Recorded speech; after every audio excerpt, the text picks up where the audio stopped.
नमस्कार, स्वागत है आप सभी का। इस वक्त की अहम खबरों के साथ बुलेटिन की शुरुआत करेंगे, लेकिन उससे पहले बात कोविड महामारी से बचाव की। कोरोना महामारी के खिलाफ पूरा देश एकजुट होकर लड़ रहा है। आप भी हमारे साथ सुरक्षा और बचाव के एहतियाती उपायों का संकल्प लें।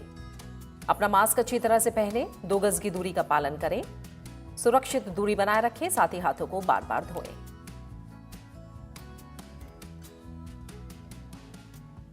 और अब शुरुआत करते हैं मुख्य समाचारों के साथ।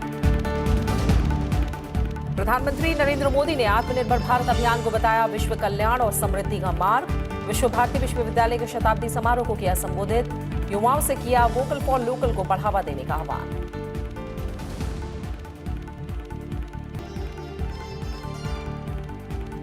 शासन दिवस के मौके पर कल 9 करोड़ किसानों के खाते में 18,000 करोड़ रुपए ट्रांसफर करेगी सरकार। पीएम किसान सम्मान निधि योजना के तहत प्रधानमंत्री नरेंद्र मोदी अगली किस्त करेंगे जारी। कई राज्यों के किसानों से करेंगे संवाद।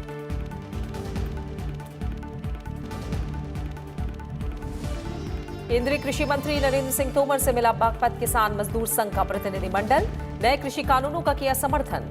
आंदोलनकारी किसानों को बातचीत के लिए सरकार ने फिर लिखी चिट्ठी।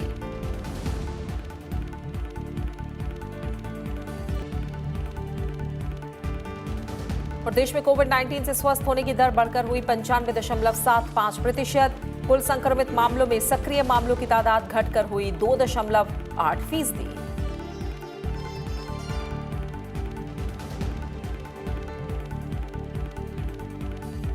प्रधानमंत्री नरेंद्र मोदी ने कहा है कि विश्व भारती के लिए गुरुदेव रविन्द्रनाथ टैगोर का विजन आत्मनिर्भर भारत का मूल तत्व भी है। शांति निकेतन को विश्व भारती विश्वविद्यालय शताब्दी समारोह को संबोधित करते हुए प्रधानमंत्री ने कहा कि विश्व भारती की यात्रा प्रत्येक भारतीय के लिए गर्व का विषय है। उन्होंने कहा कि विश्वविद्यालय मां भारती के लिए गुरुदेव के विचार, विजन और परिश्रम का मूर्त रूप है। प्रधानमंत्री ने इस मौके पर बंगाल की भक्ति परंपरा का जिक्र करते हुए वहां के स्वतंत्रता सेनानियों को भी याद किया। प्रधानमंत्री नरेंद्र मोदी ने शांति निकेतन स्थित विश्व भारती विश्वविद्यालय के शताब्दी समारोह को वीडियो कॉन्फ्रेंस के जरिए गुरुवार को संबोधित किया। प्रधानमंत्री नरेंद्र मोदी ने कहा कि गुरुदेव रविंद्रनाथ टैगोर की दृष्टि ही आत्मनिर्भर भारत के विचार का सार है। गुरुदेव सर्व समावेशी और सर्वस्पर्शी सह अस्तित्व और सहयोग के माध्यम से मानव कल्याण के बृहद लक्ष्य को लेकर चल रहे थे। विश्व भारती के लिए गुरुदेव का यही विजन आत्मनिर्भर भारत का भी सार है। आत्मनिर्भर भारत अभियान भी विश्व कल्याण के लिए भारत के कल्याण का मार्ग है। प्रधानमंत्री नरेंद्र मोदी ने कहा कि विश्व भारती ने हमें प्रकृति के साथ रहना सिखाया है। उन्होंने कहा कि भारत एकमात्र ऐसा बड़ा देश है जो पेरिस समझौते के लक्ष्यों को हासिल करने की दिशा में आगे बढ़ रहा है। भारत अंतर्राष्ट्रीय सौर गठबंधन के माध्यम से पर्यावरण संरक्षण में भी दुनिया में अग्रणी है। हमारा देश विश्व भारती से निकले संदेश को पूरे विश्व तक पहुंचा रहा है। भारत आज इंटरनेशनल सोलर अलायंस के माध्यम से पर्यावरण संरक्षण के विषय में विश्व के अंदर एक बहुत बड़ी अहम भूमिका निभा रहा है। भारत आज पूरे विश्व में इकलौता बड़ा देश है जो पेरिस एकॉर्ड के पर्यावरण के लक्ष्यों को प्राप्त करने के लिए सही मार्ग पर तेज गति से आगे बढ़ रहा है। प्रधानमंत्री ने विश्वविद्यालय के छात्रों से कहा कि वे स्थानीय हस्तशिल्प वस्तुओं का सोशल मीडिया के जरिए प्रचार करें और वोकल फॉर लोकल अभियान को मजबूत बनाएं। प्रधानमंत्री ने अपने भाषण का समापन टैगोर की कविता से करते हुए छात्रों से आह्वान किया कि वे नई संभावनाओं का द्वार खोलें और गुरुदेव के विचारों और दर्शन का प्रचार करें।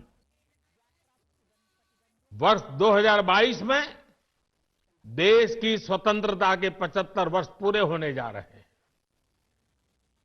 विश्व भारती की स्थापना के 27 वर्ष बाद भारत आजाद हो गया था। अब से 27 वर्ष बाद भारत अपनी आजादी के 100 वर्ष का पर्व मनाएगा।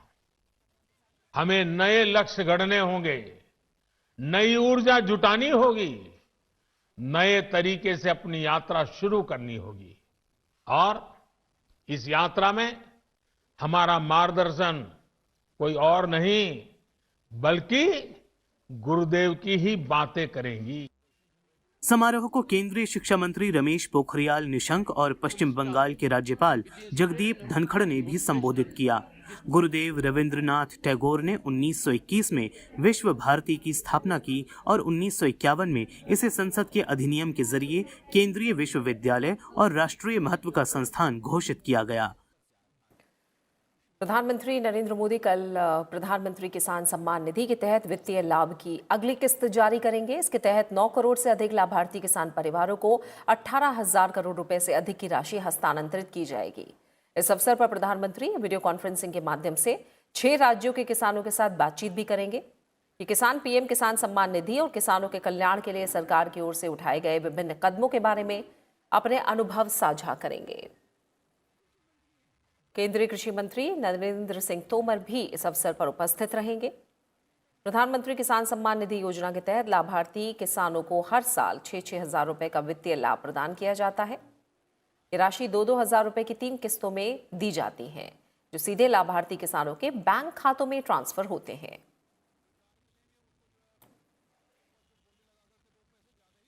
केंद्र सरकार ने किसान यूनियनों को पत्र लिखकर बातचीत के लिए फिर आमंत्रित किया है। सरकार ने किसानों की तरफ से उठाए गए सभी मुद्दों पर विचार विमर्श करके और उनका समाधान खोजने का संकल्प दोहराया है। सरकार ने किसानों से कहा है कि वो अगले दौर की बातचीत की तारीख और समय के बारे में फैसला करें। किसान यूनियनों को लिखे पत्र में कृषि मंत्रालय में संयुक्त सचिव विवेक अग्रवाल ने जोर देकर कहा है कि केंद्र किसानों के साथ खुले मन से बातचीत करने और प्रदर्शनकारी किसानों के मुद्दे का उचित समाधान करने के लिए हमेशा तैयार है।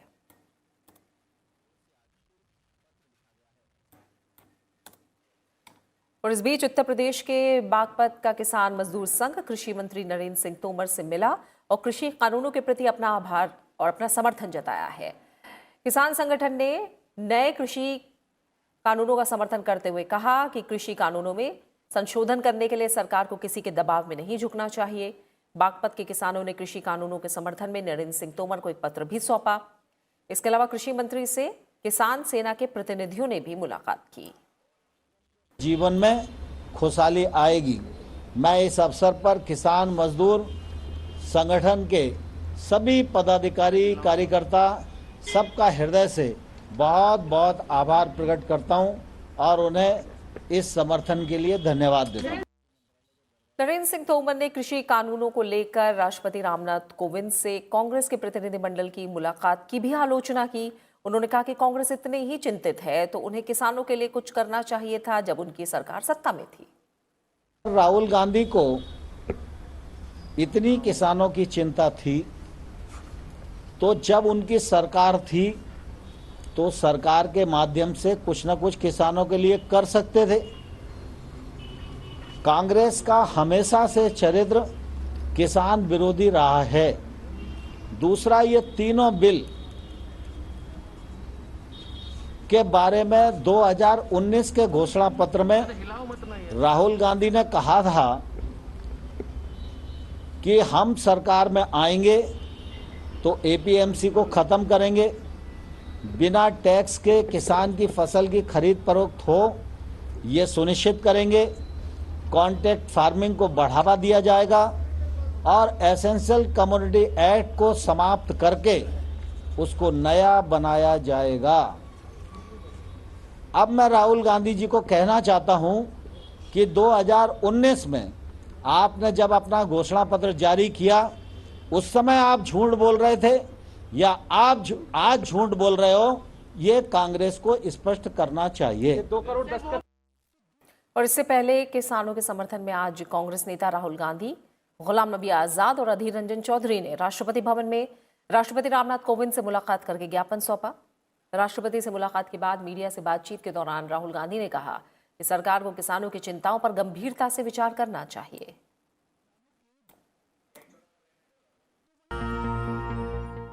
शिक्षा, महिलाओं और बाल विकास, युवक कार्यक्रम और खेल संबंधी संसदीय स्थायी समिति ने आज राज्यसभा के सभापति को ओलंपिक 2021 की तैयारी समेत 3 रिपोर्ट वर्चुअली पेश की। सभी संबंधित हितधारकों के साथ विस्तार से विचार विमर्श के बाद समिति ने कई महत्वपूर्ण सिफारिशें की हैं।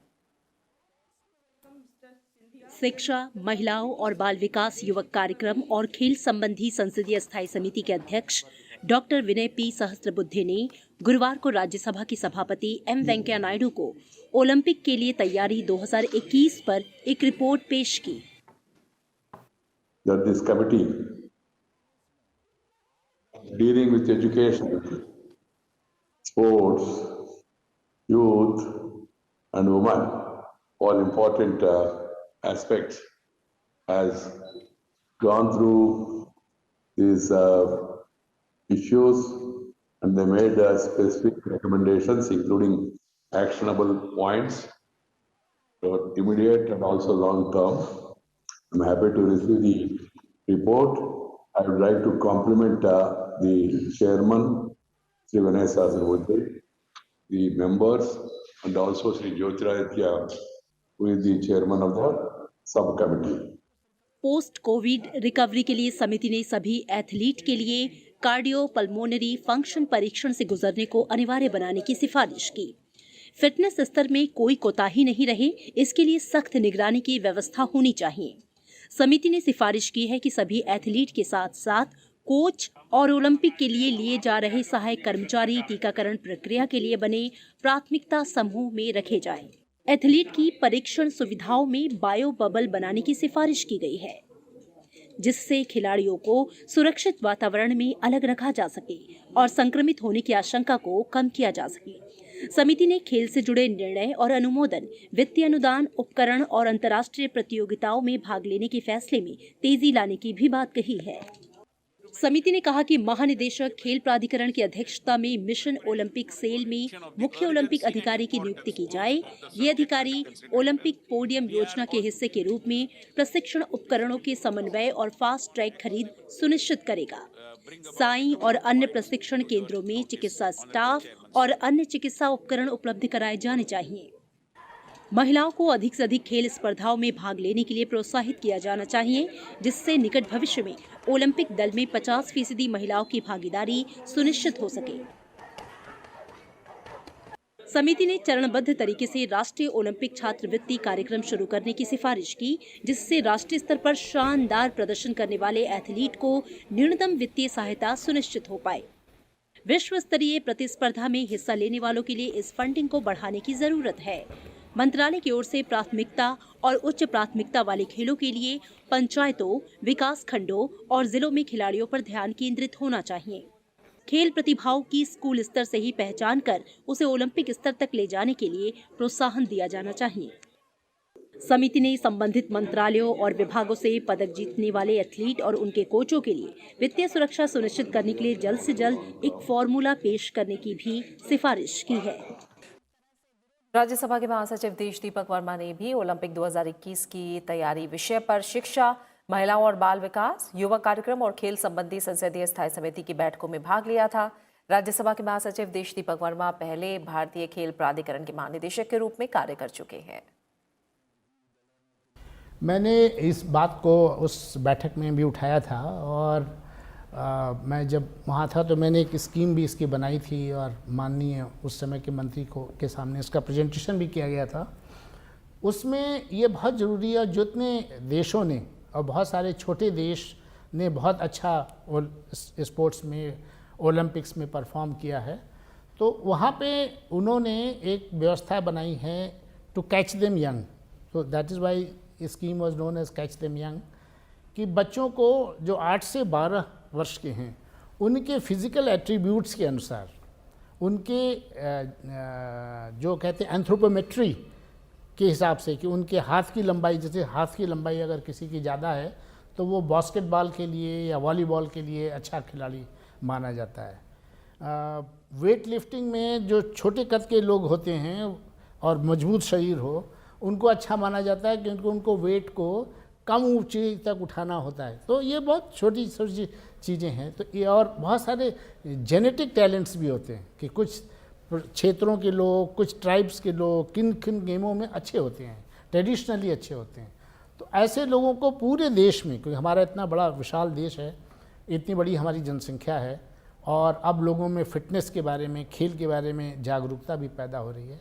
तो एक बहुत ज़रूरी है कि हम ऐसे टैलेंट्स को सर्च करें और उनकी ट्रेनिंग केवल खेल में ही नहीं, खेल में, फिजिकल एक्सरसाइजेज में, strengthening of their body, strengthening of their particular muscles, इन सब चीज़ों के लिए उनकी ट्रेनिंग शुरू से की जाए और उस करके उनके लिए अलग से, उनके लिए इस पढ़ाई की व्यवस्था भी होनी चाहिए, वो उनके लिए अलग से स्कूलिंग की व्यवस्था करनी पड़ेगी। इस तरह के लोगों की व्यवस्था एक करके अगर उनको हम नर्चर करेंगे, उनको ऊपर बढ़ाएंगे, तो तब वो इस स्तर के बन पाएंगे कि वो जा कर के इंटरनेशनल लेवल पे, क्योंकि इंटरनेशनल पे हर खिलाड़ी बहुत अच्छा है, उससे अगर आपको अगर जीतना है तो आपके में वो कॉम्पिटिटिव एज होना चाहिए, तभी आप उससे जीत पाएंगे। तो इसके लिए वो चीज़ आपको डेवलप करनी पड़ेगी बहुत शुरू से, और इसी स्कीम को कैच देम यंग कहा गया कि आप उनको बहुत ही छोटी उम्र में तैयार करें और उसको इस तरह का ही उसके शरीर की भी संरचना, उसका शरीर का विकास, उसका मेंटल मेकअप इसी तरह से बनाएं कि आप उस खेल को वो अच्छी तरह से खेल सकें। तो ये एक योजना थी जिसको भी मैंने इस बैठक में शेयर किया था। Centre for cellular and molecular biology के निदेशक डॉक्टर राकेश मिश्रा ने आज हैदराबाद में उपराष्ट्रपति वेंकैया नायडू से मुलाकात की और उन्हें हाल ही में ब्रिटेन और दक्षिण अफ्रीका में पाए गए कोविड-19 के वायरस के नए स्ट्रेन्स के बारे में जानकारी दी। सीसीएमबी के निदेशक ने कोविड-19 के वायरस के नए प्रकार के बारे में उपराष्ट्रपति के सामने एक प्रेजेंटेशन दिया। उन्होंने बताया कि कोरोना का नया प्रकार दूसरे स्ट्रेन्स की तुलना में 71% से अधिक संक्रामक है। वहीं दक्षिण अफ्रीका में पहचाने जाने वाले एक नए स्ट्रेन के बारे में पता चलता है कि ये युवाओं को अधिक संक्रमित करता है। हालांकि इसे लेकर अधिक गहन शोध की आवश्यकता है। सीसीएमबी के निदेशक ने बताया कि कोरोना वायरस के नए प्रकार से टीकों के विकास और प्रभावकारिता पर असर डालने की उम्मीद कम है। अधिक संक्रमण होने के बावजूद ये ज्यादा घातक नहीं है और मौजूदा कोविड प्रोटोकॉल के तहत ही इसके मरीजों का इलाज किया जाएगा। डॉक्टर राकेश मिश्रा ने बताया कि आईसीएमआर ने सीसीएमबी के dry swab direct RTPCR method को मंजूरी दी है।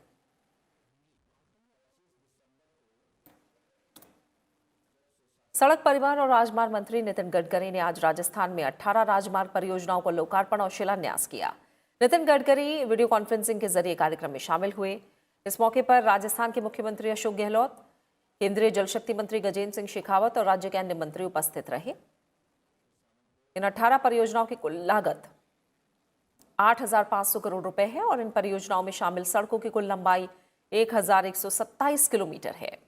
नितिन गडकरी ने कहा कि इन परियोजनाओं से राज्य में बेहतर संपर्क सुविधा और आर्थिक विकास को रफ्तार मिलेगी। उन्होंने इस मौके पर 50,000 करोड़ रुपए की 22 नई राजमार्ग परियोजनाओं का ऐलान भी किया। राजस्थान के विकास में 3 महत्वपूर्ण बातें, 3 ग्रीन एक्सप्रेस हाईवे हम बना रहे हैं। ये एक्सप्रेस हाईवे राजस्थान के विकास में बहुत महत्वपूर्ण हो गए। इसमें से दिल्ली मुंबई एक्सप्रेस हाईवे जो है 8 लेन पहले फेज में बना रहे, 12 लेन के लिए हमने हमारा प्लान है। ये दिल्ली से मुंबई 12 घंटे में होगा और मुंबई और दिल्ली के बीच राजस्थान के साथ इसका बहुत बड़ा विकास होगा। बात कोविड अपडेट की। भारत में कोरोना संक्रमित मरीजों की संख्या में गिरावट लगातार जारी है। आज कोरोना संक्रमित मरीजों की संख्या घटकर 2,83,000 के करीब पहुंच चुकी है। देश में कुल संक्रमित मामलों की तुलना में मौजूदा संक्रमित मामले घटकर 2.80% रह गए हैं। पिछले 11 दिन से लगातार रोजाना 30,000 से कम नए मामले सामने आए हैं। बीते 12 दिनों से रोजाना होने वाली मौतें 400 से कम रही हैं। देश में कोरोना संक्रमण की रफ्तार लगातार धीमी होती जा रही है। रोजाना स्वस्थ होने की बढ़ती दर और नए संक्रमित मामलों के गिरते ग्राफ से मरीजों की संख्या 2,83,000 के करीब आ गई है। स्वास्थ्य मंत्रालय के मुताबिक भारत में रिकवरी दर 95.75% तक पहुंच गई है और स्वस्थ होने वालों की कुल संख्या बढ़कर 96,93,000 से अधिक हो गई है। देश भर में 24,712 नए केस सामने आए हैं, जिसे मिलाकर देश में अब तक कुल संक्रमित मामलों की संख्या बढ़कर 1,01,23,000 से ज्यादा हो गई है। बीते एक दिन में 29,791 मरीज स्वस्थ हुए हैं। सक्रिय मामले घटकर 2,83,000 हो गए हैं। देश में कुल सक्रिय मामले 2.8% रह गए हैं। वर्तमान में देश में मृत्यु दर 1.45% है, जो बाकी दुनिया की तुलना में काफी कम है। पिछले 24 घंटे में देश में 312 लोगों की मौत के साथ अब तक मरने वालों की संख्या 1,46,756 हो गई है।